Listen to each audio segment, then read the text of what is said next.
Assalamualaikum students. Today our topic is related to differentiation. Exercise हमारी है 2 chapter की 2.1 specially derivative को find करना है बाय डेफिनेशन मेथड से। तो उसके क्वेश्चन नंबर 5 को यहाँ डिस्कस कर रहे हैं, तो स्टार्ट लेते हैं। क्वेश्चन नंबर 5 में हमारी जो वैल्यू है वो है 1/x माइनस ए। 1/x माइनस ए को का डेरिवेटिव हमें फाइंड करना है कौन से मेथड से? डिफरेंशिएशन या डेफिनेशन मेथड जो सिंपली है उससे। तो सबसे पहले let's suppose y is equal to function of x, y function of x के इक्वल है और यही y जो हमारी वैल्यू है वो है हमारी x माइनस ए 1/x माइनस ए के इक्वल।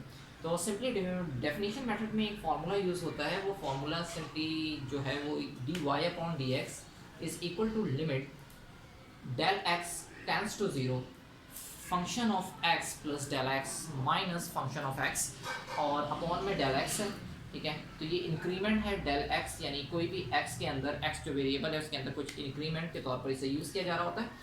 अच्छा जी, तो अब सबसे पहले हमें अगर f(x) की वैल्यू ये थी तो f(x) प्लस डेल x की जो वैल्यू होगी वो कुछ यूँ होगी कि 1/x की जगह हम लिख देंगे x plus del x minus का a same as it is अपनी जगह पर आ जाएगा, ठीक है जी। इस फॉर्मूले में दो चीज़ें हमें गिवन है, मेन दो चीज़ें हमें रिक्वायर्ड हैं। एक f(x) प्लस डेल x जो कि हमने इससे बनाना है, x माइनस a से बनाना है, x की जगह x प्लस डेल x लिख देंगे, जबकि माइनस a अपनी जगह पर और f(x) की जगह सेम टू सेम वही क्वेश्चन आ जाएगा नेगेटिव साइन के बाद और अपॉन में डेल x आ जाएगा, ठीक है जी। उसके बाद अपॉन में जो नेक्स्ट टाइम में करा गया है वो ये कि यहाँ पर ये दोनों टर्म फ्रैक्शन में है, देन नेगेटिव साइन को देखते हुए हमने इसका क्रॉस मल्टीप्लिकेशन मेथड से एलसीएम अंदाज यूज़ करा है, कोई फॉलो करते हुए नीचे वाले टर्म को मल्टीप्लाई में लिख दिया दोनों को। ये क्रॉस में 1 के साथ यहाँ मल्टीप्लाई होकर x माइनस ए आ जाएगा, जबकि ये वाली टर्म क्रॉस में मल्टीप्लाई होकर माइनस के बाद यहाँ पर आ जाएगी, ठीक है जी।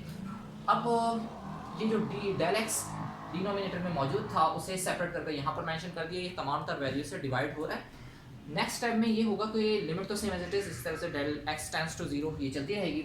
नेक्स्ट टाइम में x minus a same as it is लिख देंगे, माइनस का साइन इस ब्रैकेट में इन होगा, देन माइनस प्लस माइनस ये दोनों साइन नेगेटिव हो जाएंगे और a का साइन पॉजिटिव हो जाएगा, जबकि ये और नीचे वाली value same as it is लिखी। इसको अगर रेसिप्रोकल कर दें देन 1x डेल एक्स है, इसके नीचे 1 है तो रेसिप्रोकल होकर 1/डेल एक्स बन जाएगा, ठीक है जी।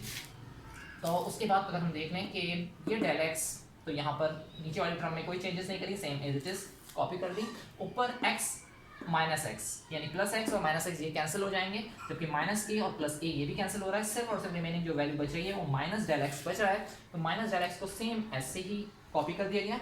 Limit del x tends to 0, इस टाइम में अब डेल एक्स से जो मल्टीप्लाई डिवीजन के रिलेशन में है कैंसिल हो जाएगा, हालांकि वो नीचे वाली टर्म्स डेल एक्स से तमाम तर मल्टीप्लाई हो रही थी, ठीक है। तो ये डेल एक्स से कैंसिल हो गया। अब यहाँ पर -1 ऊपर रिमेनिंग बच गया और नीचे वाली टर्म ये x minus a into x plus del x minus a remaining यहाँ पर वैल्यू आ जाएगी। अच्छा जी, उसके बाद हमने लिमिट को अप्लाई करते हैं। लिमिट की एप्लीकेशन में ये है कि डेल एक्स की वैल्यू टेंड्स टू 0 है तो डेल एक्स की जगह 0 सब्स्टिट्यूट कर देंगे।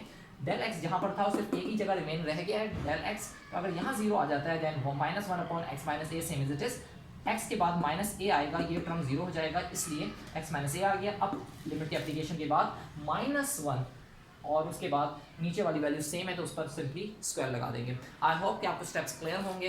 इस मेथड को हम डेफिनेशन मेथड के नाम से जानते हैं और डेरिवेटिव और डेफिनेशन मेथड के थ्रू निकाला गया है। इसमें अगर इसका सिंपल डेरिवेटिव अगर निकालना था तो हम इसको ऐसे भी किया जा सकता था कि x with respect to x अगर निकाला जा रहा है तो वो नॉर्मली फार्मूला जो हमारे पास यूज होता है कि x की पावर n उसका डेरिवेटिव अगर ले रहे होते हैं तो n स्टार्ट में x की पावर n-1 से ये डेरिवेटिव आ जाता है। तो आई होप कि आपको स्टेप्स क्लियर होंगे। किसी किस्म की कोई कन्फ्यूजन अगर होती है तो आप कमेंट सेक्शन में डिस्कस कर सकते हैं। Thanks for watching this video. सलाम अलैकुम।